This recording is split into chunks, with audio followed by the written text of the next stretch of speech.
we have already seen Cp minus, we have already seen that Cp minus Cv is our Mayer's relation, ठीक है. Now we will divide this R by J. J is what? Mechanical equivalent of heat. Already we know that ये जो C होता है specific heat, ये calorie में होता है, ठीक है, ये कैलोरी में होता है. सो Cp माइनस Cv जो है ये R है, ठीक है, ये भी कैलोरी में है, ठीक है. तो इसको जूल से डिवाइड कर देंगे हम लोग, J से डिवाइड कर देंगे तो फुल वैल्यू कैलोरी में हो जाएगी, correct. So sorry J to convert this R into calorie we have to divide this R by J. ये कैलोरी में नहीं है तो इसको डिवाइड करने के लिए, ठीक है, इसको कैलोरी में कन्वर्ट करने के लिए हम लोग R को J से डिवाइड कर देते हैं. J is what? Mechanical equivalent of heat. तो ये हो जाता है कैलोरी में. Now here we know that Cp क्या होता है? m0 Sp, वेर m0 क्या होता है? This is molar mass of gas.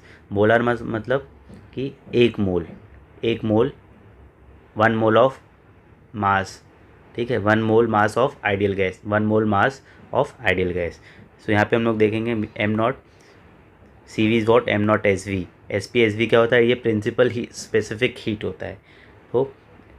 तो ये होता है स्पेसिफिक, ठीक है, specific heat, correct, at a constant pressure. ये होता है specific heat at a constant volume. Cp जो होता है specific heat at a constant pressure, Cv होता है specific heat at a constant volume. That is equal to m0 Sp, m0 Sv. Sp Sv क्या होता है? प्रिंसिपल हीट बोल सकते हैं इनको, ठीक है. तो यहाँ पे Cp minus Cv equal to R upon J है. सो हमने क्या किया? Cp के प्लेस पे m0 Sp एंड Cv के प्लेस पे m0 Sv. m0 कॉमन है, बाहर लिख लिया, Sp माइनस Sv. m0 जाके यहाँ पे डिवाइड करेगा, करेक्ट. सो आपको क्या मिल जाता है? Sp minus Sv, correct, equal to R upon m0 J. Now we will see monoatomic gas. Example है helium, neon, argon, krypton, xenon, radon. Okay, so monoatomic gas में क्या होता है? जो एटम्स होते हैं, ठीक है, सिंगल एटम होते हैं, तो they can perform translational motion, ठीक, अलोंग XYZ, ठीक, ट्रांसलेशनल मोशन परफॉर्म कर सकते हैं. तो इनका डिग्री ऑफ फ्रीडम जो होता है वो 3 होता है, करेक्ट, डिग्री ऑफ फ्रीडम 3. सो देखो यहाँ पे वी विल सी दैट कि जो एक एटम हमने दिया, कोई भी एक एटम हम लोग ने लिया, सो उसका जो काइनेटिक, उसका एनर्जी होगा, ठीक है, ट्रांसलेशनल काइनेटिक एनर्जी जो भी होगा दैट इज़ हाफ kBT हो जाएगा, ठीक है, क्योंकि here we have degree of freedom 3, degree of freedom 3. So उस एक एटम का total kinetic energy will be 3/2 kBT हो जाएगा. So here we will see that Cv is what? It is a principle, it is the specific heat capacity at a constant volume, ठीक है. सो क्योंकि यहाँ पे स्पेसिफिक हीट कैपेसिटी चेंज हो रहा है तो dE/dt, change in energy upon time. तो एनर्जी क्या है? हमने ऑलरेडी देखा है कि change in energy upon time क्या हो रहा है? सो dE/t. सो आप लिख लोगे 3/2 kBT, ठीक है. और Na हम लोग ने इसलिए लिखा है क्योंकि देखो ये जो आपको मिला है, ये मिला है टोटल एनर्जी, ठीक है, of a atom, of a 1 atom, ठीक, टोटल एनर्जी ऑफ 1 एटम मिला है क्योंकि, ठीक है, उस एक एटम का ये क्या है? ट्रांसलेशनल एनर्जी है, ठीक है, along x, y and z total. अब ये तो टोटल एनर्जी ऑफ 1 एटम है, तो Na मतलब जो टोटल नंबर ऑफ एटम्स जितने हैं, तो हम लोग ने Na से मल्टीप्लाई कर दिया. Na मतलब टोटल नंबर ऑफ जितने भी एटम्स प्रेजेंट हैं इस गैस में. सो Na हो गया. So here we have 3/2 kBT Na upon ये T आ गया, T गेट कैंसिल हो जाएगा. So now we have kBNA, but kBNA क्या होता है? R होता है, ठीक है, ठीक है, एक kBNA क्या होता है? R होता है, correct. So at place of kBNA we will write R. So we will have 3/2 R. ये हो गया Cv की value and we know that Cp minus Cv is R. So Cv वहाँ जाएगा, Cv इटसेल्फ क्या है? 3/2 है, तो ऐड अप करेंगे तो 5/2 R मिल जाएगा. तो Cp की वैल्यू. अब यहाँ पे गामा है. गामा क्या होता है? इट इज़ अ रेशियो, ठीक है, एक रिलेशन होता है बिटवीन Cp एंड Cv का. तो गामा इक्वल टू होता है Cp अपॉन Cv. तो Cp की वैल्यू 5/2 R हो गई है एंड Cv आपके पास 3/2 R था. तो R गेट कैंसिल, तो we have 2 get cancel, so we will have 5/3. Now we will see diatomic gas. Example है oxygen, nitrogen, carbon monoxide, hydrochloric, ठीक है. यहाँ पे देख सकते हो HCl में हाइड्रोजन, क्लोरीन, ठीक है, 2 एटम है. कार्बन मोनोऑक्साइड में कार्बन एंड ऑक्सीजन है, ठीक है. नाइट्रोजन में नाइट्रोजन है. ऑक्सीजन में ऑक्सीजन है, ठीक है, O2 में. सो अब यहाँ पे देखेंगे कि एट अ कांस्टेंट टेम्परेचर पे जो डायटोमिक गैस है, सपोज़ एक मैंने सिंगल मॉलिक्यूल लिया, ठीक, डायटोमिक है, तो मैंने HCl लिया है, कार्बन मोनोऑक्साइड, कुछ भी ले सकता हूँ। तो एक मॉलिक्यूल लिया मैंने, each molecule have 3 translational motion, ठीक है। सो अगर मैंने एक मॉलिक्यूल लिया तो it can go along x, it can go along y, ठीक है, and it can move along z। तो डिग्री ऑफ फ्रीडम कितना है? 3 ट्रांसलेशनल मोशन है, 3 ट्रांसलेशनल मोशन है, तो इसका मतलब है 3 डिग्री ऑफ फ्रीडम हो गया। DOF कितना हो जाएगा? 3 हो जाएगा, ठीक है। और इसके साथ साथ 2 रोटेशनल DOF है, ठीक है। तो रोटेशनल आप समझ सकते हो, यहाँ पे दिया है डायटोमिक है तो इसका 2 रोटेशनल डिग्री ऑफ फ्रीडम है। तो यहाँ पे देखेंगे टोटल एनर्जी ऑफ 1 मॉलिक्यूल, तो क्योंकि उसका 3 ट्रांसलेशनल DOF है और 2 रोटेशनल DOF है, तो हम लोग उसकी जो एनर्जी होगी, ठीक है, ट्रांसलेशनल एनर्जी और ये रोटेशनल एनर्जी, तो हाफ KBT, क्योंकि दोनों क्या होते हैं, they are form of kinetic energy. तो 3 ट्रांसलेशनल है तो F degree of freedom 3 into half KBT, and यहाँ पे 2 रोटेशनल DOF है तो 2 इंटू हाफ KBT, ठीक। अब यहाँ पे टोटल क्या हो जाएगा? तो 3 1 जा 3, 2 1 जा 2, ठीक। यहाँ पे डायरेक्टली लिख लिया 3/2 NaKBT, एंड यहाँ मल्टीप्लाई करेंगे 2/2 NaKBT, टोटल ये मिल गया, ठीक है। अब सबसे पहली इंपॉर्टेंट बात है, this is the total energy of 1 molecule. अब आपको पता है कि सपोज़ अगर कोई कंटेनर आपने लिया हुआ है, उसके अंदर ये कोई भी, अगर आपने कार्बन मोनोऑक्साइड के, ठीक है, एटम्स भरे हुए हैं, इस कार्बन मोनोऑक्साइड, ये डायटोमिक मॉलिक्यूल्स हैं इसके अंदर पूरे, समझ में आ रहा है? तो क्योंकि एक लिया तो एक की एनर्जी आपको ये मिल गई, तो टोटल की करनी है तो टोटल के लिए क्या हो जाएगा? Na भी आ जाएगा, ठीक है। यहाँ पे Na नहीं था, यहाँ पे Na आ गया, ठीक है, Na आ गया। Total Na stands for number of atoms, total कितने हैं, ठीक है। सो इसलिए टोटल आ गया। एंड CV अगेन आपको पता है कि there is a change in, ठीक है, स्पेसिफिक। CV आपको पता है क्या है? This is total specific heat ना at a constant volume. So there is a change in specific heat, so DE/dt लिख लिया हम लोग ने। DE आपको ऑलरेडी मिला है 5/2 NaKBT, T कैंसिल हो जाएगा। NaKB आपको पता है गैस का कांस्टेंट होता है, यूनिवर्सल गैस कांस्टेंट, ठीक। सो यहाँ पे R लिख लिया 5/2 R, CP minus CV is R, so R CV वहाँ जाएगा, 5/2 R plus R is 7/2 R। Now we will see the relation between CP and CV, sigma, ठीक है, ये क्या है, गामा अपॉन क्या होगा, CP upon CV, R get cancel, 2 get cancel, sigma, so sigma gamma क्या मिल गया? 7/5। Now earlier we have seen for rigid body, जो केस आपने देखा था फॉर रिजिड बॉडी, ठीक है। नाउ हम लोग देखते हैं for a non rigid vibrating molecule, ठीक है। तो वही फिर से एक एग्जांपल ले लेते हैं, ठीक। सो वहाँ पे आपने देखा था कि इन केस ऑफ रिजिड, ठीक है, रिजिड बॉडी, वहाँ पे क्या था? ट्रांसलेशनल एनर्जी थी, रोटेशनल एनर्जी थी, बट वाइब्रेशनल एनर्जी नहीं थी। But in case of non rigid vibrating body, क्योंकि यह नॉन रिजिड है तो इजीली मूव कर सकता है, तो वाइब्रेट भी हो सकता है, और ठीक है। सो यहाँ पे हम लोग देखेंगे कि जो ट्रांसलेशनल एनर्जी है, सपोज़ आपने सिंगल मॉलिक्यूल लिया, ठीक है, तो कितना DOF क्या होगा, ठीक है, ट्रांसलेशनल DOF क्या होगा? 3 होगा, कितना होगा? 3 होगा। रोटेशनल DOF क्या होगा? 2 होगा, और क्योंकि वो वाइब्रेशनल यहाँ पे भी DOF हो जाएगा तो वो भी 2 हो जाएगा। सो टोटल एनर्जी, क्योंकि अब हम लोग बात कर रहे हैं for a total number of molecules, so total कितने मॉलिक्यूल्स हैं, इसलिए यहाँ पे हम लोग ने Na यूज़ कर लिया। So now we have total, ये हो जाएगा 3/2, ये हो जाएगा 2/2, this is 2/2, that is 7/2 NaKBT, correct. Again there is a change in energy, ठीक है, heat energy at a constant, ठीक है, heat energy at a constant volume. तो CV अगेन क्या मिल जाएगा? DE/dt, सो D ऑलरेडी आपके पास है, T गेट कैंसिल हो जाएगा। So now we have 7/2 NaKB R होता है, so CP minus CV R है, so CV plus R, 7/2 R, this is 9/2 R। So फिर से गामा क्या होता है? CP/CV होता है, this is 9/2 R, 7/2 R, R get cancel, 2 get cancel, 9/7। Very simple is this, सिर्फ आपको यही याद रखना है for a non rigid vibrating molecule, यहाँ पे क्या हो जाएगा? वाइब्रेशनल एनर्जी भी इंक्लूड होगा और इसका डिग्री ऑफ फ्रीडम 2 हो जाएगा, ठीक। Finally we will see for polyatomic gases, ठीक है। In case of polyatomic gases we will see that कि जो वाइब्रेशनल मोशन होता है उसके many mode of degree of freedom होते हैं, ठीक है। तो जो पॉलीएटॉमिक गैसेस हैं उनका जो ट्रांसलेशनल मोशन होता है अलोंग 3 एक्सिस होता है, रोटेशनल जो मोशन होता है वो भी अलोंग 3 एक्सिस होता है, लेकिन जो वाइब्रेशनल होता है मोशन वो फिक्स नहीं होता, ठीक है। इसीलिए हम लोग ने यहाँ पे एक फैक्टर ले लिया एफ। तो नंबर ऑफ वाइब्रेशन ऑफ जो वाइब्रेशनल डिग्री ऑफ फ्रीडम है वो फिक्स नहीं होता, तो एक फैक्टर एफ ले लिया है, ठीक है।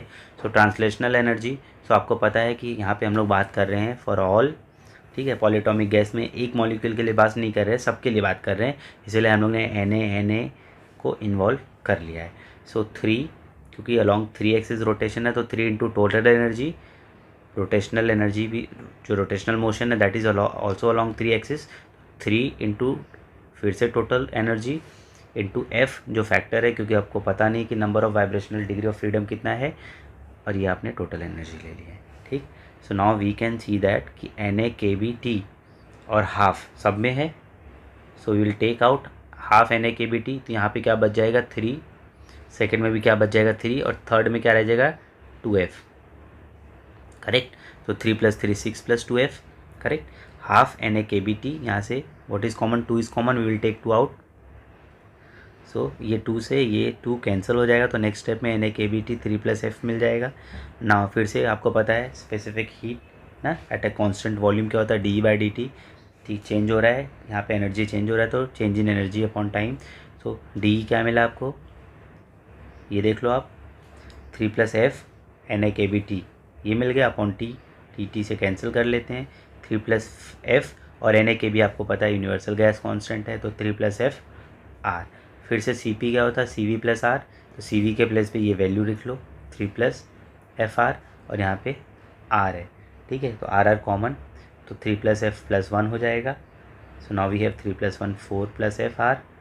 तो नाउ फिर से you will see the relation of Cp and Cv, तो गामा इक्वल टू Cp/Cv, तो Cp आपके पास क्या है, ये आपको मिला 4 + F R, ठीक, R भी मिलेगा, और Cv क्या है 3 + Fr, RR कैंसिल हो जाएगा, तो फाइनली यही मिल जाएगा आपको, ठीक है। वो तो आपको लिखा हुआ है 4 + F/3 + F। Okay students, so today's topic is heat, okay. So heat, here we will see mode of transfer of heat. So heat can transfer, it can be transmitted, okay, it can be travel by 3 modes. First one is conduction, second is convection, third is radiation, okay. So first 2 mode of transfer, that is conduction and convection, okay. So here material medium is required. Conduction और convection के लिए क्या चाहिए, material medium required होता है, okay. And for radiation, ठीक है, no material medium is required, okay. So example is what, transfer of heat and light from sun to earth. हम लोग देखते हैं कि कैसे सनलाइट सन से अर्थ तक आता है, बीच में कोई भी मीडियम नहीं होता है, ठीक है। तो बीच में वैक्यूम होता है, ऐसा कंसीडर कर सकते हैं। सो वहाँ से सन से क्या क्या आता है, हीट भी आती है और लाइट भी आती है अर्थ तक, ठीक है। सो वहाँ पे कोई भी मीडियम नहीं होता, इसलिए वो एक रेडिएशन होता है। जो सनलाइट आता है that is electromagnetic wave. Sunlight क्या होता है, वो इलेक्ट्रोमैग्नेटिक वेव होता है, इलेक्ट्रोमैग्नेटिक वेव होता है, ठीक। सन से और भी आती हैं बहुत सारी चीज़ें, इंफ्रारेड रेडिएशन, अल्ट्रावायलेट रेडिएशन, ठीक है। सो ये सब क्या होते हैं, दे आर इलेक्ट्रोमैग्नेटिक वेव्स होते हैं। तो अभी हम लोग देखते हैं कि रेडिएशन का मतलब क्या होता है कि continuous emission of energy from the surface of any body because of its thermal energy. इसका मतलब क्या होता है कि एक कंटिन्यूस एमिशन मतलब बाहर निकलना, रेडिएट होना, ठीक है, किसका, एनर्जी का, from the surface of any body because of its thermal energy. जब किसी बॉडी का टेम्परेचर, ठीक है, ज़्यादा होगा तो it will radiate more energy, तो डिपेंड करता है बॉडी का टेम्परेचर कितना है, ठीक है। सेकेंड, जो एमिटेड एनर्जी है it travels in the form of electromagnetic waves, therefore it is the fastest mode of transfer of heat. क्योंकि अभी हम लोग जो पढ़ रहे हैं दैट इज़ रेडिएशन के बारे में पढ़ रहे हैं। सो जो रेडिएशन होता है ये क्या होता है, it is the fastest mode of transfer of heat, okay. So अब ये जो हीट ट्रांसफ़र होता है बाय रेडिएशन, ठीक है। तो ये वैक्यूम एंड ट्रांसपेरेंट मीडियम से हो सकता है, ठीक है। इसका मतलब है जो रेडिएशन होता है, इसका जो ट्रांसफ़र होता है, ठीक है, हीट ट्रांसफ़र बाय रेडिएशन, ठीक है, it is possible through vacuum and transparent medium to this radium. तो अभी हम लोग ये डिटेल में आगे पढ़ेंगे। When the radiation falls on a body that is not transparent, अब ये नोटिस करना है कि जो रेडिएशन है एक ऐसी बॉडी पे फॉल करता है जो कि ट्रांसपेरेंट नहीं है। ट्रांसपेरेंट का मतलब ये होता है कि जो अलाउ नहीं करता है, हीट रेडिएशन को अलाउ नहीं करता है, वो उसको एब्जॉर्ब कर लेता है, ठीक है। So when the radiation falls on a body that is not transparent, then body will absorb that heat and gets heated up. तो क्या होगा, क्योंकि वो बॉडी क्या है, the body it is not transparent to the radiation, so the radiation incidenting on the body it will be absorb by the body, और body का temperature खुद का बढ़ जाएगा क्योंकि वो उस हीट को एब्जॉर्ब कर लेगा। ओके, सो नाउ अभी लास्ट पॉइंट देख लेते हैं कि ये लिखा है कि the electromagnetic radiation emitted by the bodies which are at a higher temperature with respect to surrounding is known as the thermal radiation. तो ये मैंने आपको बताया कि ये जो इलेक्ट्रोमैग्नेटिक रेडिएशन होता है, मैंने आपको बताया कि ये जो इलेक्ट्रोमैग्नेटिक रेडिएशन होता है which is emitted by the bodies at a higher temperature, तो जिस बॉडी का टेम्परेचर जितना ज़्यादा होगा उतना ज़्यादा अमाउंट ऑफ वो हीट रेडिएट करेगा। सो तो electromagnetic radiation emitted by the bodies which are at a higher temperature with respect to surrounding is known as the thermal radiation। जब बॉडी का टेम्परेचर ज़्यादा होगा तो अपने सराउंडिंग में उस हीट को वो रेडिएट करेगा। Okay, now whenever thermal radiation falls on a body, some part of it is absorbed, some part is reflected and some parts are transmitted। जैसा कि आपको पता है बच्चों, सपोज़ कोई एक बॉडी है, ठीक है, सपोज़ मेरे पास एक बॉडी है, उसके ऊपर कोई हीट एनर्जी रेट मतलब इंसिडेंट हो रहा है, ठीक है। सपोज़ मेरे पास एक बॉडी है, उसके ऊपर कोई थर्मल रेडिएशन इंसिडेंट हो रहा है, ठीक है, हीट रेडिएशन इंसिडेंट हो रहा है। तो क्या होगा, उस रेडिएशन का कुछ पार्ट क्या होगा, एब्जॉर्ब हो जाएगा, कुछ पार्ट रिफ्लेक्टेड हो जाएगा और कुछ पार्ट क्या होगा, ट्रांसमिटेड हो जाएगा। जैसे बॉडी है, अगर हीट रेडिएशन इस पर इंसिडेंट हो रहा था, कुछ पार्ट उसका एब्जॉर्ब हो जाएगा, ठीक है, कुछ पार्ट रिफ्लेक्टेड हो जाएगा और कुछ पार्ट क्या हो जाएगा, ट्रांसमिटेड हो जाएगा, उससे पास हो जाएगा, ठीक है। सो इसका मतलब है कि उसके जो टोटल अमाउंट ऑफ हीट है जो इंसिडेंट हो रहा है बॉडी के ऊपर, ठीक है, वो 3 वे में यूटिलाइज हो रहा है। एक पार्ट उसका एब्जॉर्ब हो रहा है, एक पार्ट उसका रिफ्लेक्ट हो जा रहा है और एक पार्ट उसका ट्रांसमिटेड हो जा रहा है।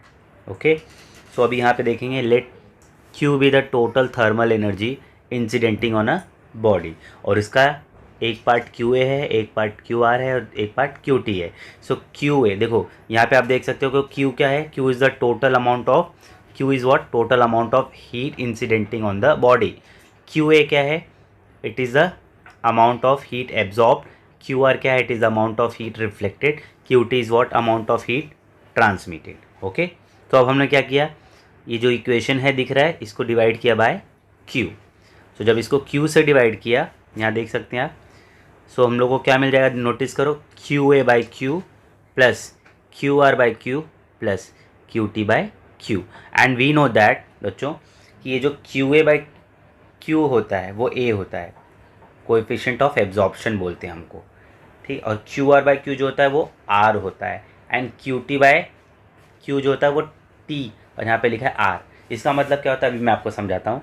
ए जो होता है that is stands for coefficient of absorption, देखो यहाँ पर मैंने दिखाया है आपको, A stands for coefficient of absorption, R stand for coefficient of reflection and T R coefficient of transmission.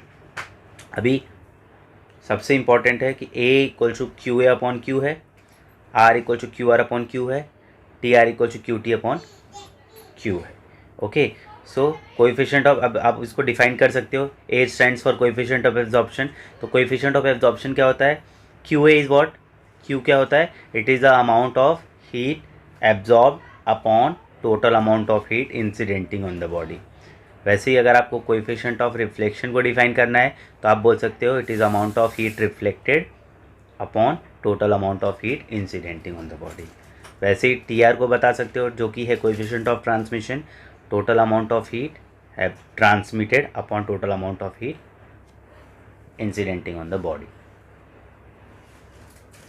Now we will see coefficient of absorption, ठीक है, जिस मैंने आपको बताया वी रिप्रेजेंटेड बाय ए, इसे हम लोग एब्जॉर्प्टिव पावर भी कहते हैं, ठीक है, एब्जॉर्प्टिव पावर बोल सकते हैं या फिर एब्जॉर्प्टिविटी भी बोलते हैं, ठीक, या फिर एब्जॉर्प्टिव भी बोलते हैं।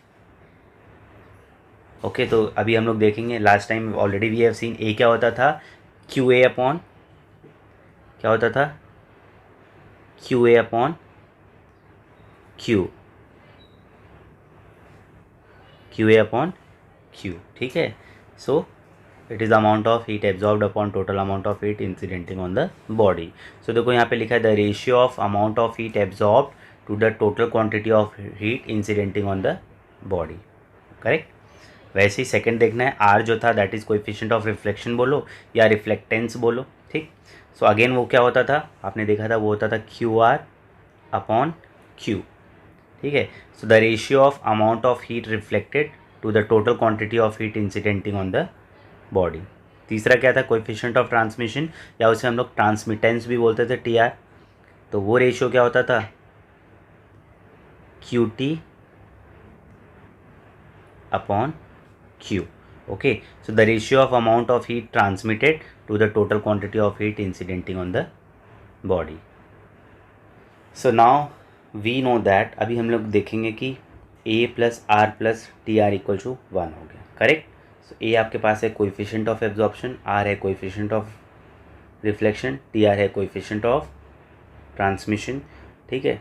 सो तीनों का वैल्यू होता है 1, ठीक है, तीनों की वैल्यू मिला के 1, हम लोग ने अभी प्रूफ किया इसको, A plus R plus T equal to 1, ठीक है। नाउ अब हम लोग केस देखते हैं, if A equal to 0, R equal to 0, A 0 मतलब कोएफिशिएंट ऑफ एब्जॉर्प्शन 0 है एंड कोएफिशिएंट ऑफ रिफ्लेक्शन 0 है। इसका मतलब है कोई एक बॉडी है जो कि जो भी heat amount of heat radiation उस पर इंसिडेंट हो रहा है, ठीक है, ना तो उसको एब्जॉर्ब कर रहा है ना तो इसको रिफ्लेक्ट करा रहा है। इसका मतलब वो टोटली उसको क्या करेगा, ट्रांसमिट करेगा, ठीक है। Means all the incident heat transmitted through the body, तो जो भी हीट एनर्जी बॉडी पे इंसिडेंट हो रहा है सब क्या हो जाएगा, ट्रांसमिट हो जाएगा, सब क्या हो जाएगा, पास हो जाएगा, ठीक है। बॉडी से जैसे एक बॉडी बनाया, जो भी हीट रेडिएशन इस पर इंसिडेंट हुआ वो सब निकल जाएगा, ट्रांसमिट हो जाएगा।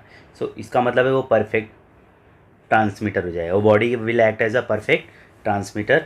सो it is a transparent to the radiation. तो ये जो बॉडी होगी, हम बोल सकते हैं ये जो बॉडी होगा ये क्या होगा, ये ट्रांसपेरेंट हो जाएगा उस रेडिएशन के लिए, क्योंकि वो उस रेडिएशन को अलाउ कर रहा है इजीली कि पास हो जाए, ट्रांसमिट हो जाए, ठीक है, ठीक है। ऐसे बॉडी को हम बोलते हैं डायाथर्मिनस बॉडी। क्या बोलते हैं, diathermanous body. A substance through which heat radiation can pass is known as a diathermanous body. तो वो सब्सटेंस जिससे हीट रेडिएशन आसानी से पास हो सकता है उसे हम डायाथर्मिनस बॉडी कहते हैं, ठीक है। इसका मतलब डायाथर्मिनस बॉडी के लिए जो कोएफिशिएंट ऑफ ट्रांसमिशन है वो कभी ज़ीरो नहीं हो सकता, क्योंकि वो उसको कम्प्लीटली क्या कर सकता है, उसको अलाउ करता है पास करना, ठीक है। So a diathermanous body is neither good absorber nor good reflector, क्योंकि वो ना एब्जॉर्ब कर रहा है ना रिफ्लेक्ट कर रहा है, वो सीधा क्या करा रहा है, पास करा दे रहा है, ठीक है। तो इसके एग्जाम्पल क्या हैं, ग्लास है, क्वार्ट्ज है, sodium chloride, hydrogen, oxygen and dry air. ये आपको याद रखना है बच्चों, ठीक है। नाउ सीधे सेकंड केस, ठीक है। If T R is 0, T R 0 मतलब कोएफिशिएंट ऑफ ट्रांसमिशन 0 है, ठीक है, मतलब ट्रांसमिट नहीं कर रहा है जो बॉडी है वो, ठीक है, हीट रेडिएशन को ट्रांसमिट नहीं कर रहा है। अगर वो हीट रेडिएशन को ट्रांसमिट नहीं करेगा इसका मतलब है कि वो जो हीट होगा वो एब्जॉर्ब भी होगा और रिफ्लेक्टेड भी होगा, कुछ पार्ट उसका एब्जॉर्ब होगा, कुछ पार्ट उसका रिफ्लेक्टेड होगा, because we know that A plus R plus T equal to 1 होता है, ठीक है। और यहाँ पे आपने देखा ये जो टी है वो 0 हो गया, करेक्ट, ये 0 हो गया, तो इसका मतलब आपको मिल जाएगा A plus R equal to 1, correct. So the object does not transmit any radiation, it is said to opaque to radiation. तो जो बॉडी है वो क्या कर रहा है, वो ट्रांसमिट नहीं कर रहा है, ठीक है, जो भी हीट रेडिएशन फॉल हो रहा है वो उसको ट्रांसमिट नहीं कर रहा है, ठीक है। तो इसका मतलब वो क्या हो जाएगा, that object will be opaque to the radiation, ठीक है। तो substance through which heat radiation can not pass, they are called athermanous body, ठीक है, या फिर अथर्मिनस सब्सटेंसेस। एग्जाम्पल है water, wood, iron, copper, moist air, benzene etcetera. Second case भी हमने देख लिया। अब थर्ड केस और देखते हैं कि TR तो ज़ीरो है, साथ में A भी ज़ीरो है। अब इसका मतलब ये है कि वो जो बॉडी है, ठीक है, उस पर जो हीट रेडिएशन इंसिडेंट हो रहा है वो ना तो ट्रांसमिट हो रहा है ना तो एब्जॉर्ब हो रहा है, वो सीधे क्या हो जा रहा है, रिफ्लेक्ट हो जा रहा है, ठीक है, क्योंकि TR भी ज़ीरो है, A भी ज़ीरो है, R वन है, ठीक है। इसका मतलब है कि all the incident radiation is reflected by the object. तो जितना भी हीट रेडिएशन इंसिडेंट हो रहा है किसी बॉडी के ऊपर, सपोज 100 रेडिएशन इंसिडेंट हो रहा है, तो वो 100 के 100 क्या हो जाएंगे, रिफ्लेक्टेड हो जाएंगे। इसका मतलब हो गया कि वो बॉडी क्या हो जाएगा, परफेक्ट रिफ्लेक्टर हो जाएगा, ठीक है। जब वो परफेक्ट रिफ्लेक्टर है, जिसका मतलब वो पुअर एब्जॉर्बर और पुअर ट्रांसमीटर है, ठीक है। नाउ थर्ड केस देख लेते हैं। इसमें हम लोग R और TR ज़ीरो देखेंगे। R ज़ीरो मतलब कोएफिशिएंट ऑफ रिफ्लेक्शन ज़ीरो है एंड कोएफिशिएंट ऑफ ट्रांसमिशन भी ज़ीरो है। इसका मतलब है A = 1। A मतलब होता है कोएफिशिएंट ऑफ एब्जॉर्प्शन। इसका मतलब है कि जो भी सपोज़ 100 रेडिएशन अगर उस पर इंसिडेंट हो रहा है तो उन 100 को क्या करेगा, एब्जॉर्ब कर लेगा, ना तो वो रिफ्लेक्ट करेगा ना वो उसको ट्रांसमिट करेगा। सो जितने भी इंसिडेंट रेडिएशन है that all are absorb by the object. Such object is known as the perfectly black body, जिसके बारे में हम पढ़ेंगे, ठीक है। Now perfectly black body, a body which absorb all the radiation incidenting on it is called ideal or the perfectly black body, ठीक है।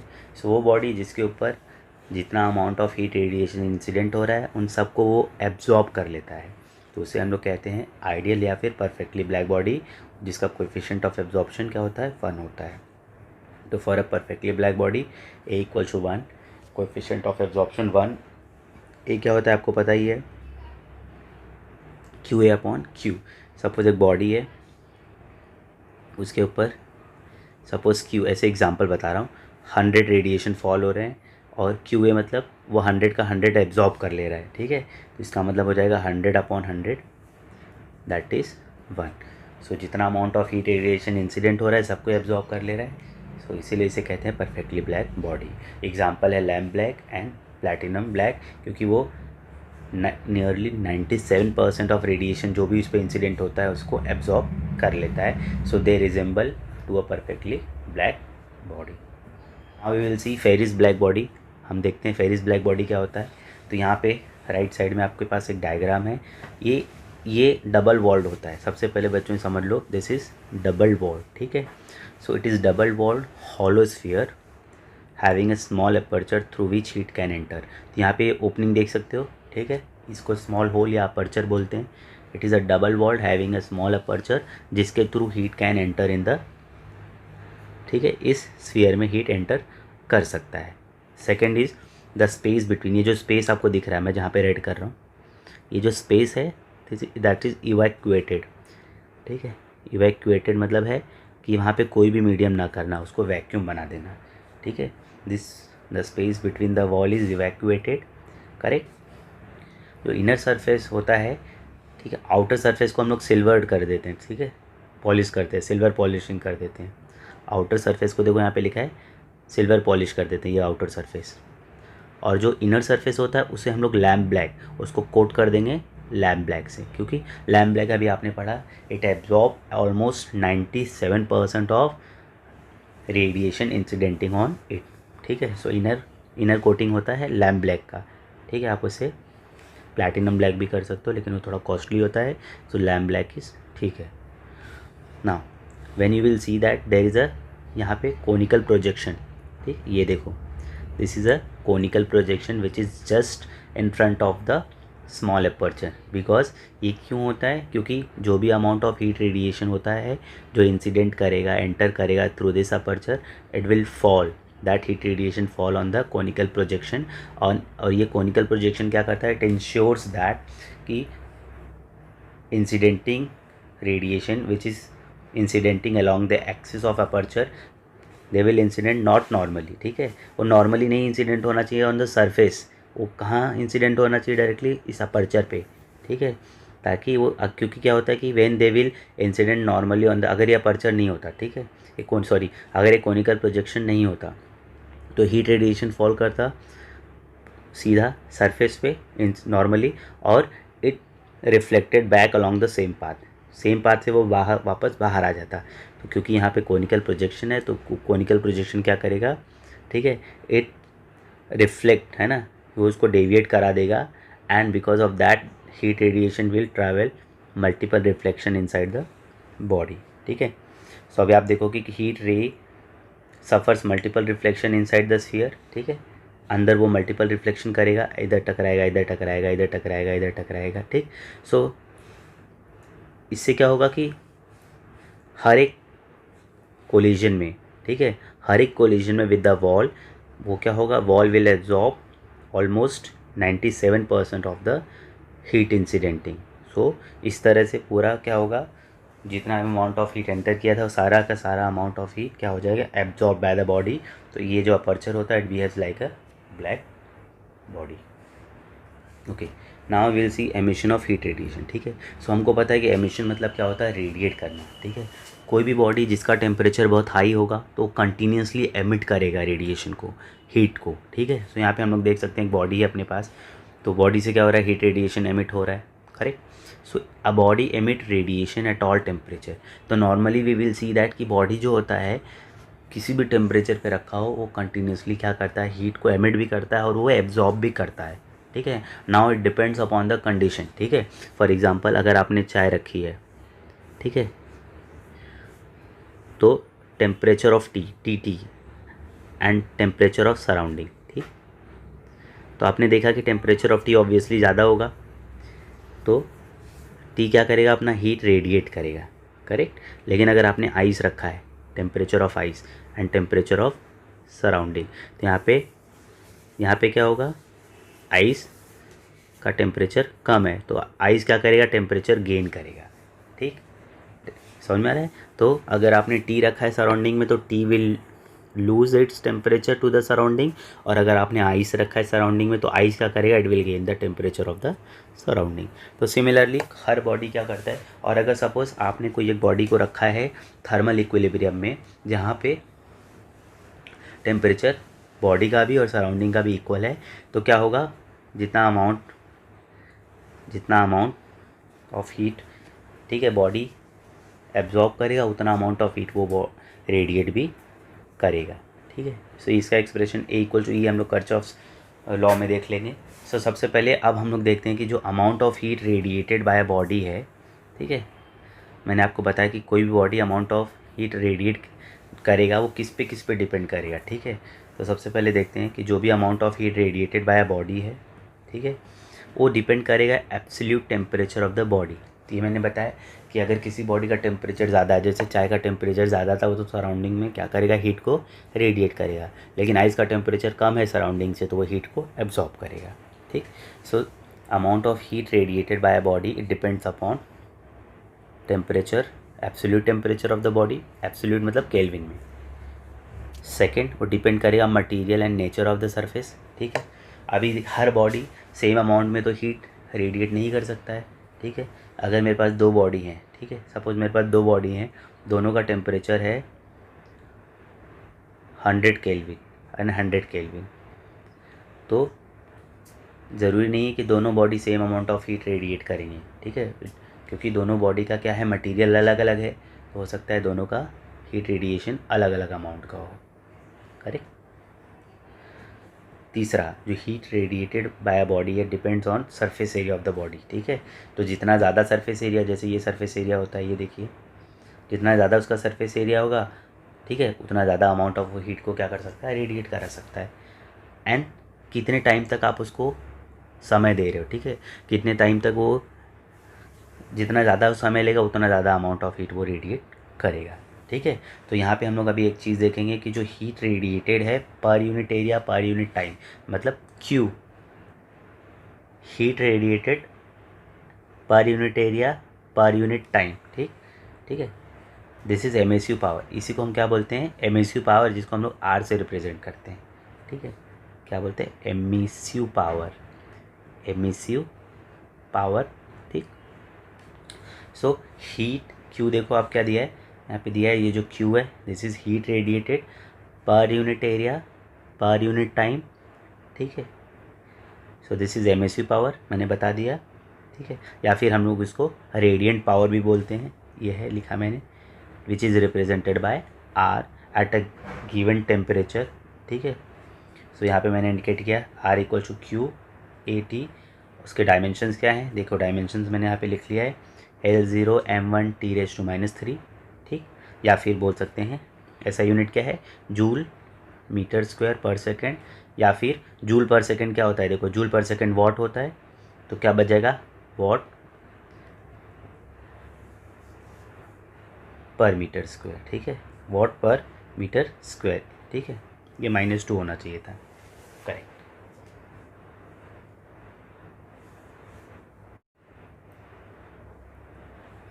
Okay, now we will see coefficient of emission या फिर एमिसिविटी, ठीक है। So emissive power already we have seen that, now will see coefficient of emission क्या होता है, ठीक है। So the coefficient of emission या फिर emissivity we represented by small e, ठीक, ऑफ अ गिवन सरफेस, ठीक है। It is the ratio of emissive power R of the surface, ठीक है, to the emissive power that is RB of the perfect black surface at the same temperature। Again बच्चों suppose we have two bodies, ठीक, दो body आपने लिया, correct. एक ordinary body है,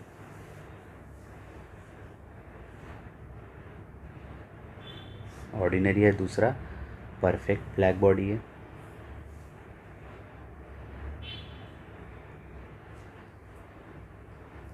ठीक।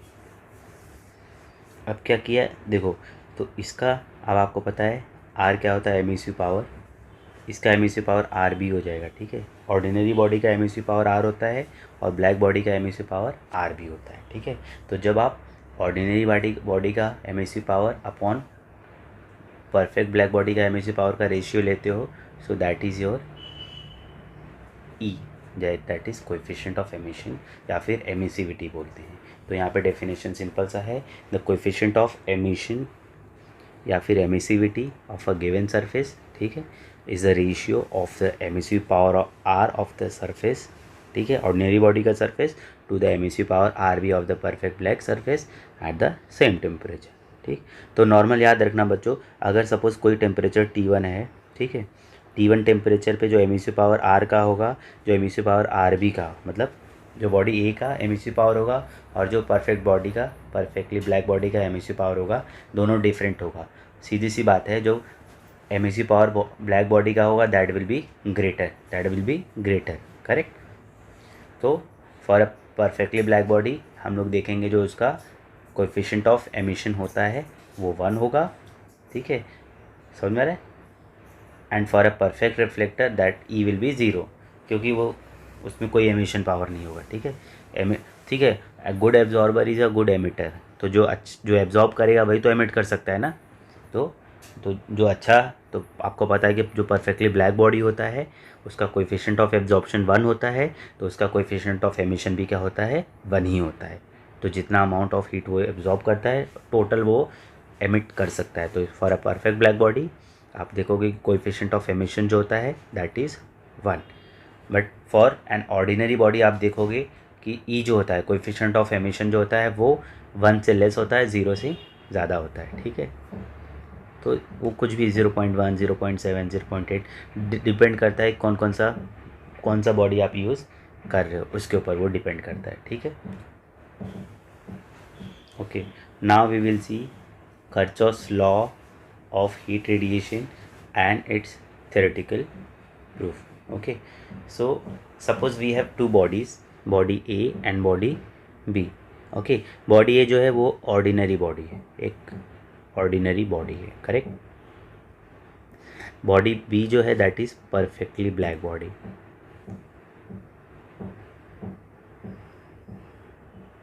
black body।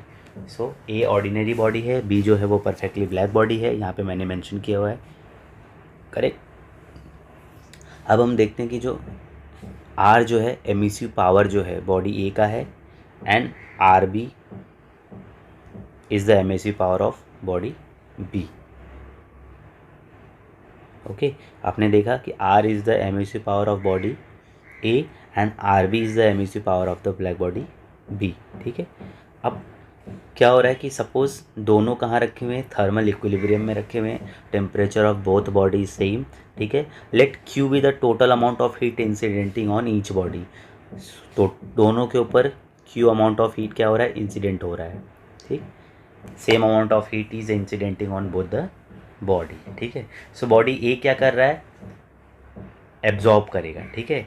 So Q A will be what, Q A जो हो जाएगा इंसिडेंट, ठीक है, heat absorb by A. So Q A क्या हो जाएगा, it is a heat absorb by A. So आपको पता है कि ए जो होता है वो कैसे मिलता है, क्यू ए अपॉन क्यू, ठीक।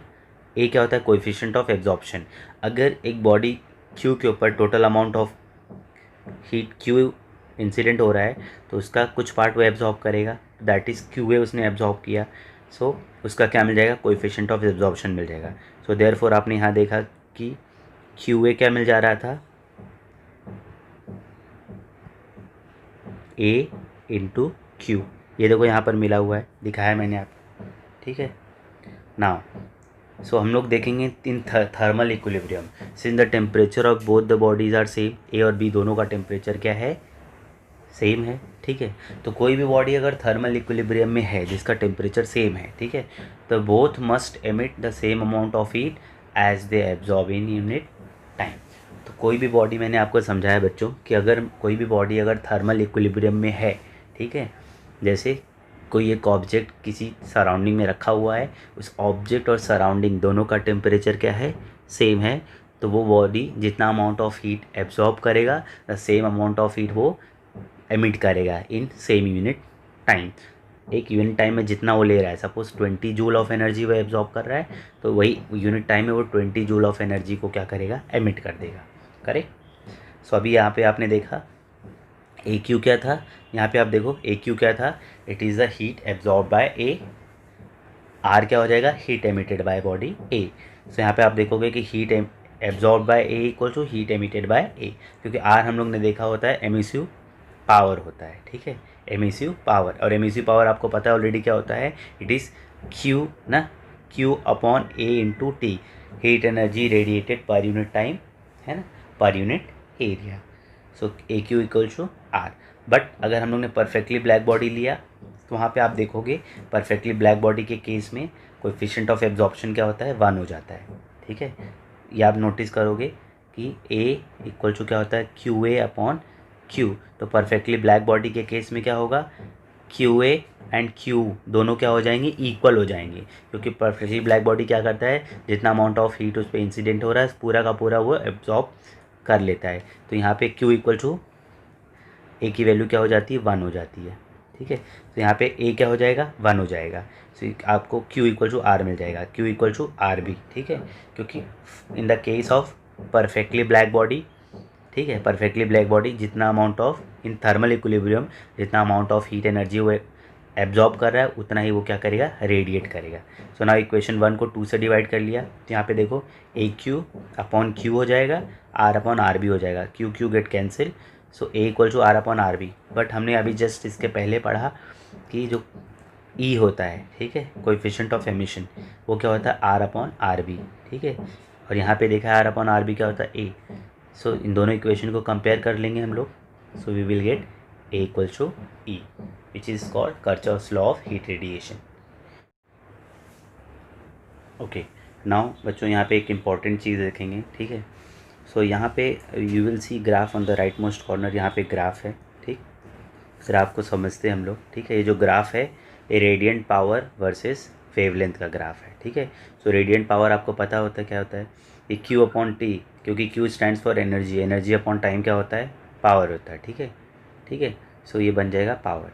तो रेडियंट पावर बोल सकते हैं या फिर जो है intensity of radiation, intensity of radiation भी बोल सकते हैं इसको, क्योंकि इंटेंसिटी ऑफ रेडिएशन मतलब कि मैक्सिमम नंबर ऑफ जो रेडिएशन आ रहा है, ठीक है, जो मैक्सिमम नंबर ऑफ रेडिएशन आ रहा है, ठीक है, उसको हम लोग क्या बोलते हैं, इंटेंसिटी। वो किस वेवलेंथ का है, ठीक है, वो किस वेवलेंथ का है। क्योंकि अभी सबसे बेस्ट एक एग्जांपल मैं आपको समझाता हूँ कि सपोज़ आपके पास एक बॉडी है, ठीक है,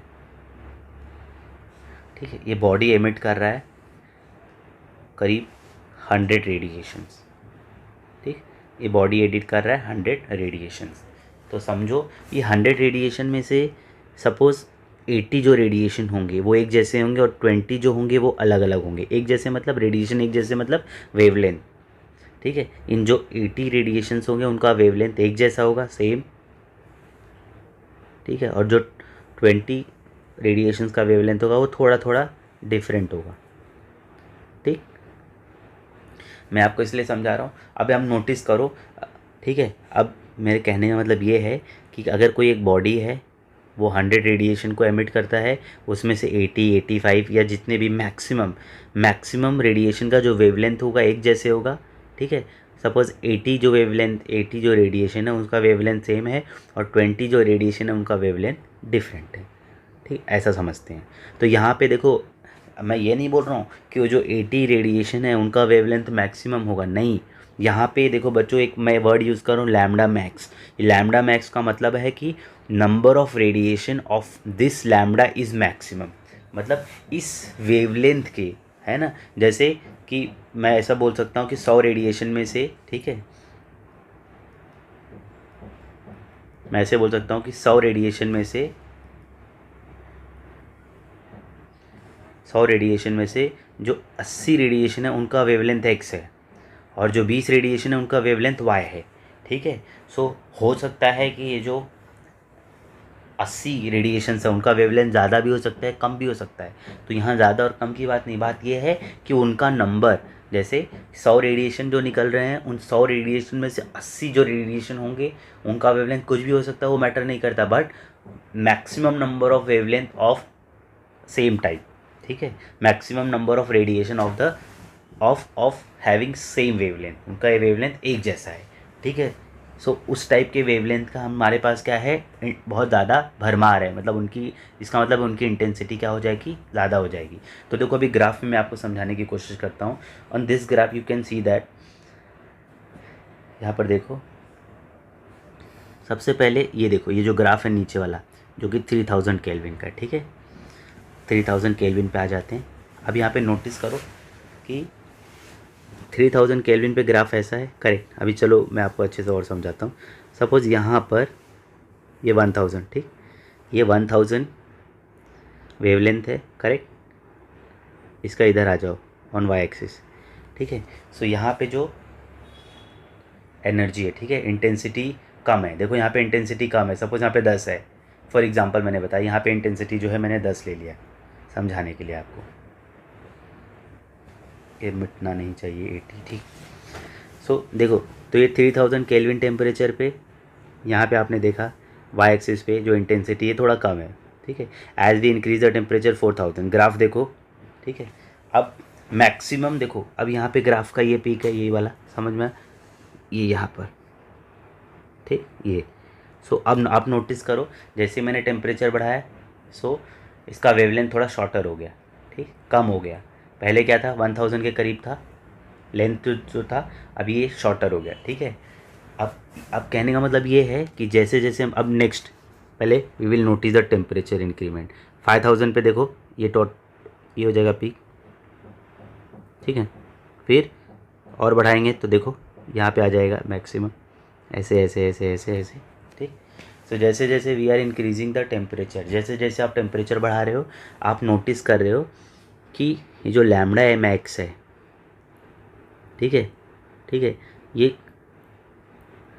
ठीक है, शॉर्टर हो रहा है, इसकी वैल्यू नहीं शॉर्टर हो रही है। आप नोटिस करो लैम्डा मैक्स क्या है, लैम्डा मैक्स है कि जैसे जैसे आप क्या कर रहे हो, जैसे जैसे आप टेम्परेचर बढ़ा रहे हो बच्चों, नोटिस करो, जैसे जैसे आप किसी ऑब्जेक्ट का टेम्परेचर बढ़ाते हो तो क्या हो रहा है, अगर वो ऑब्जेक्ट, ठीक है, वो ऑब्जेक्ट क्या करेगा, हीट रेडिएशन, है ना, हीट को, रेडिएशन को एमिट कर रहा है, तो उसमें जो मैक्सिमम वेवलेंथ वाले रेडिएशंस हैं, ठीक है, मतलब मैक्सिमम वेवलेंथ वाले भी नहीं, जो रेडिएशन जो है एक जैसे, जो मैक्सिमम रेडिएशंस हैं जो एक जैसे हैं, जो मैक्सिमम रेडिएशंस हैं जो एक जैसे हैं, ठीक है, समझ में रहा है, उनका वेवलेंथ कम हो रहा है, उनका वेवलेंथ कम हो रहा है। अभी नोटिस करो मैं क्या बोल रहा हूँ, है ना। जैसे फॉर एग्जांपल मैं बता रहा हूँ, जैसे एग्जांपल मैं बता रहा हूँ कि अगर मैंने किसी बॉडी का टेम्परेचर बढ़ाया, ठीक है, मैंने किसी बॉडी का टेम्परेचर 3000 था, ठीक है, 3000 से मैंने 4000 किया, तो अब मैं आपको एक एग्जांपल के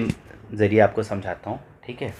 अब यहाँ पे आपको एग्जांपल, तब आपको ज़्यादा अच्छे से समझेगा कि as we will increase the temperature so the value of lambda max decreases, ठीक है। लैम्बडा मैक्स मतलब ये जो लैम्बडा मैक्स है वो क्या है पहले समझो। लैम्बडा मैक्स का मतलब है कि एक जैसे वेवलेंथ वाले बहुत सारे रेडिएशन, एक जैसे वेवलेंथ वाले बहुत सारे रेडिएशन, क्योंकि 100 में से 80 वही हैं, तो इसका इसलिए मैं उनको लैम्बडा मैक्स बोल रहा हूँ।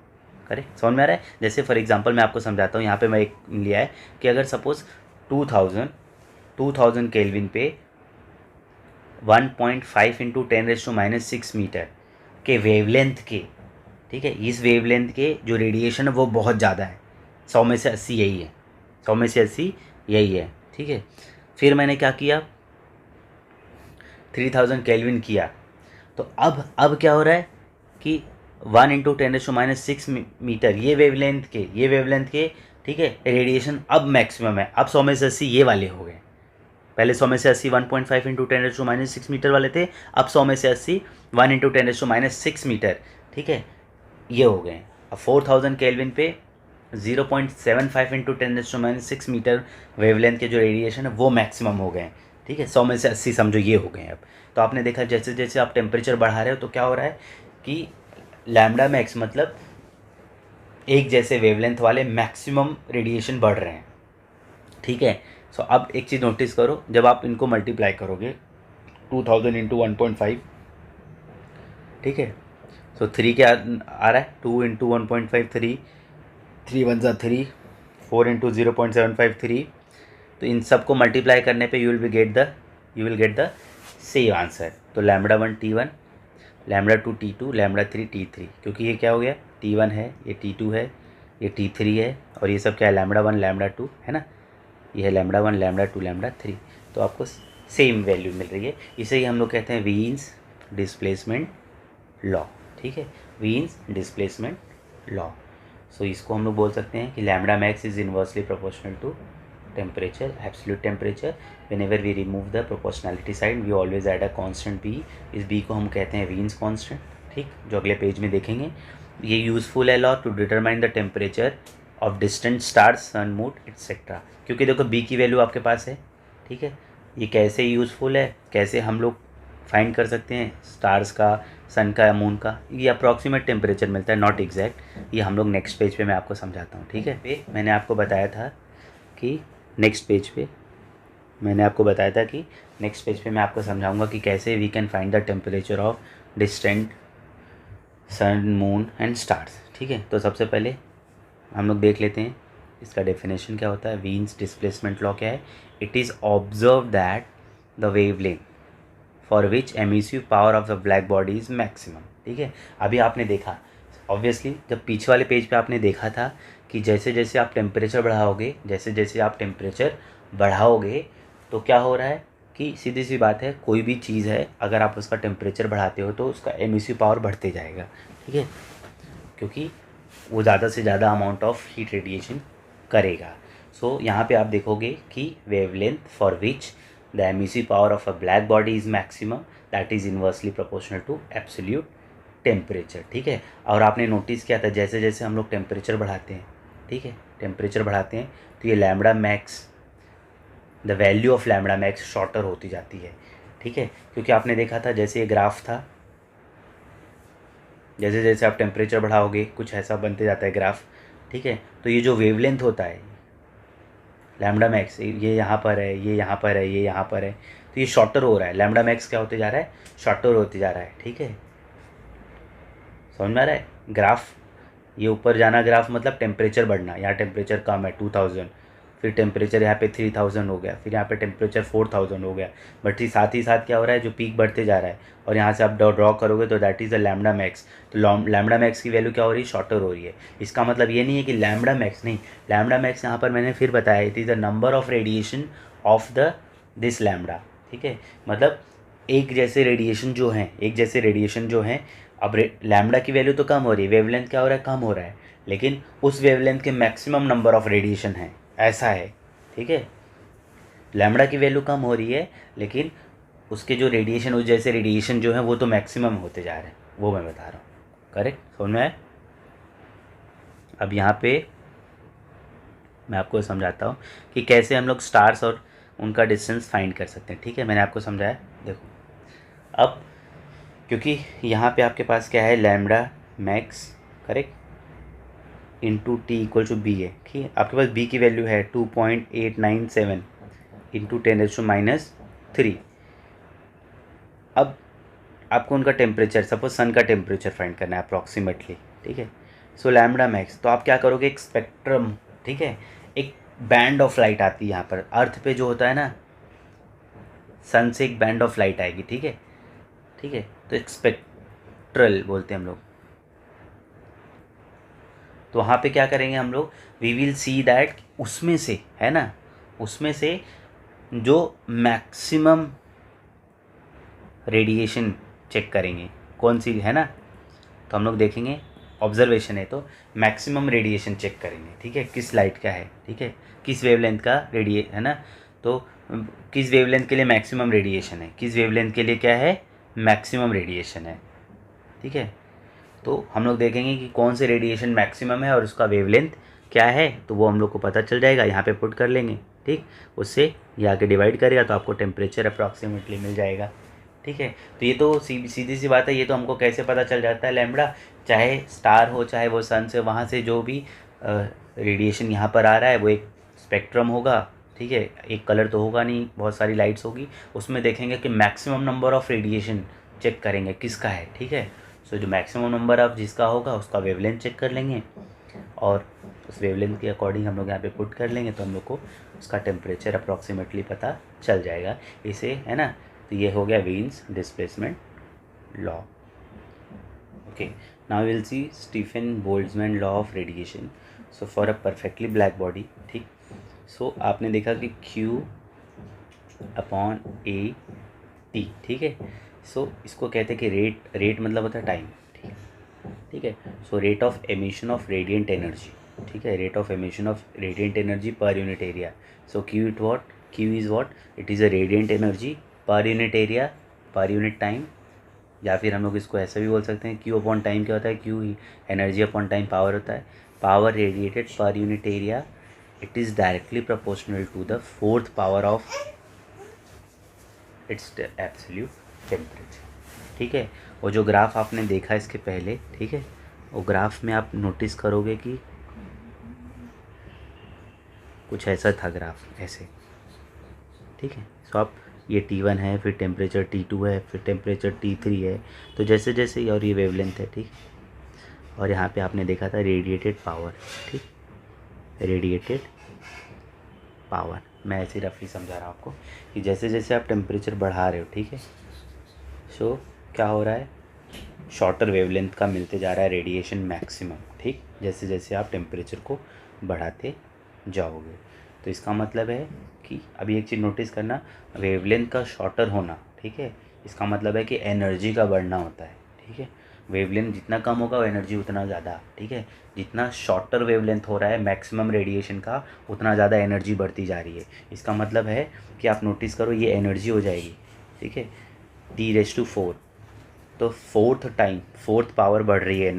ठीक है, अगर टेम्परेचर आप ट्वाइस लोगे, ठीक है, टेम्परेचर ट्वाइस लोगे तो 2⁴ 16, एनर्जी 16 टाइम्स बढ़ जाएगी, क्योंकि Q का रिलेशन क्या है, T⁴ है।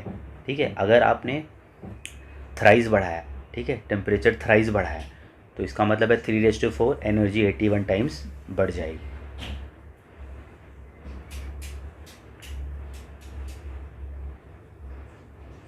अभी देखो यहाँ पर, सो R, ये R ही है, Q अपॉन ए टी, ये R है, R proportional to 4th power of its absolute temperature.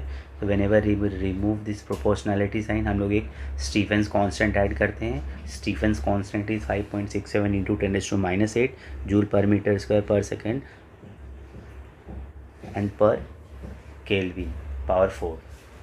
ठीक है, या फिर उसको बोल सकते हैं watt per metre square per kelvin power 4। ठीक है, सो R क्या होता है, Q अपॉन T होता है, ये मैंने आपको यहाँ पे दिखाया है। ठीक है, that is sigma T power 4। तो ये हो गया for a perfectly black body. Okay, और एक चीज़ और याद रखना, जब जेई का एग्ज़ाम, नीट का एग्ज़ाम आप देते हो, तो वहाँ पे आप बोला जाता है कि स्टीफेंस कांस्टेंट को आप 6 × 10⁻⁴ -8 ले लो, ठीक है, ताकि न्यूमेरिकल्स इजीली सॉल्व हो जाए। ठीक, हमेशा याद रखना, ऐसा आपको वहाँ पे मेंशन होता है।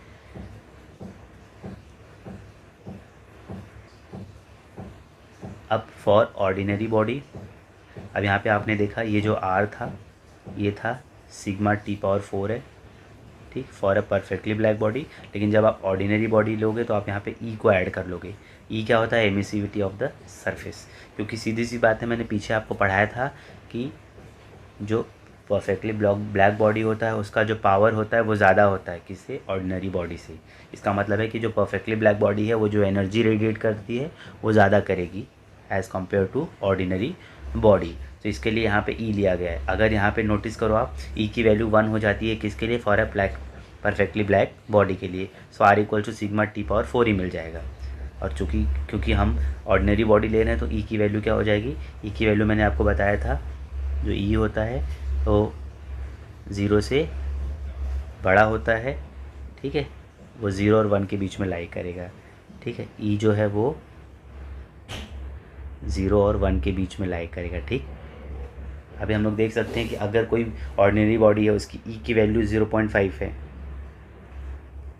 0.5 है, तो इसका मतलब है कि उसका जो रेडिएटेड पावर है, ठीक है, जो पावर रेडिएटेड है वो क्या हो जाएगा? 0.5 यहाँ पे पुट करेंगे, that will become half of the perfectly black body, ठीक है। So the energy radiated per unit time पर unit area is less in ordinary body than the perfectly black body. Now we will see that for a perfectly black body having absolute temperature T kept in a surrounding which is at a lower absolute temperature T0. अब हम लोग notice करते हैं, suppose मैंने चाय लिया, ठीक है, मैं ऐसी जनरल एग्जांपल दे रहा हूँ। चाय का टेम्परेचर सराउंडिंग के टेम्परेचर से ज़्यादा होता है तो T will lose its energy to the surrounding. तो सिमिलरली हम यहाँ ले रहे हैं परफेक्टली ब्लैक बॉडी जिसका एब्सोल्यूट टेम्परेचर T है, और ये जो T है that is greater than T0, ठीक है। जो एब्सोल्यूट टेम्परेचर है सराउंडिंग का वो T0 है, उससे वो ज़्यादा है, तो ऑब्वियसली वो it will lose heat to the surrounding. Now energy radiated per unit area per unit time, ठीक। सो आपने इसका फॉर्मूला देखा क्या होता था, ठीक है, R equal to sigma T⁴। Now energy absorb from the surrounding per unit area per unit time, तो अब क्योंकि एटमॉस्फेयर का जो टेम्परेचर है वो कितना है? T⁻T0 है। So now energy absorb from the surrounding per unit area per unit time is sigma T⁴। अब आपको पता है कि T जो है वो ग्रेटर है T0 से, तो नेट लॉस ऑफ एनर्जी, सीधी सी बात है, क्योंकि परफेक्टली ब्लैक बॉडी का जो टेम्परेचर है वो हायर है, so it will lose energy to the surrounding. So net loss of energy by perfect black body per unit area per unit time क्या हो जाएगा? दिस माइनस दिस कर देंगे, correct. So sigma common T⁴ minus T⁻⁴। अब एक ordinary body की बात करते हैं कि नेट लॉस ऑफ एनर्जी पर, अगर इसी की जगह जो यहाँ परफेक्टली ब्लैक बॉडी है उसकी जगह कोई ऑर्डिनरी बॉडी होता तो हम लोग क्या करते? सिग्मा के पहले ई भी ऐड कर लेते, दैट इज़ कॉल्ड एमिसिविटी, ठीक है, एमिसिविटी। क्योंकि अगर परफेक्टली ब्लैक बॉडी है तो उसका एमिसिविटी 1 होता है, लेकिन अगर कोई ऑर्डिनरी बॉडी है तो उसका एमिसिविटी वो क्या होता है? वो 0 और 1 के बीच में लाई करता है, वो कुछ भी हो सकता है, 0.2, 3, 4, ठीक है। On the other hand if body, ठीक है, तो ये वाला फॉर्मूला मिल जाएगा। अच्छा, अब थोड़ा सा एक चेंज करते हैं ऑन अदर हैंड। यहाँ पे आपने देखा कि जो परफेक्टली ब्लैक बॉडी था, ठीक है, वो उसका जो एब्सोल्यूट टेम्परेचर था वो ग्रेटर था सराउंडिंग से, ठीक है। हम लोग एक ऑर्डिनरी बॉडी की बात करते हैं, नेट गेन। अगर सपोज एक मैंने कोई ऑर्डिनरी बॉडी लिया, ठीक है, एक ऑर्डिनरी बॉडी लिया जो उसका टेम्परेचर जो है एटमॉस्फेयर के टेम्परेचर से कम है, सराउंडिंग के टेम्परेचर से कम है, उस बॉडी का टेम्परेचर एटमॉस्फेयर या सराउंडिंग के टेम्परेचर से क्या है? कम है। सो अब सीधी सी बात है, जब एटमॉस्फेयर का टेम्परेचर ज़्यादा होगा और बॉडी का टेम्परेचर कम होगा, जैसे आइस है, आइस का टेम्परेचर सराउंडिंग के टेम्परेचर से कम है तो ice will gain the energy, ठीक है। तो एनर्जी यहाँ लूज़ कौन करेगा? एटमॉस्फेयर लूज़ करेगा, ठीक है। So net gain in thermal energy पर unit area per unit time is E sigma, क्योंकि ऑर्डिनरी बॉडी की बात कर रहे हैं, ई सिग्मा। और यहाँ पे देखो फ्लिप हो जाएगा, T0 पहले और T4, मतलब T0 पहले और T बाद में आ जाएगा, क्योंकि T0 क्या है? क्योंकि एटमॉस्फेयर का टेम्परेचर अब ज़्यादा है than the temperature of the body, ठीक है।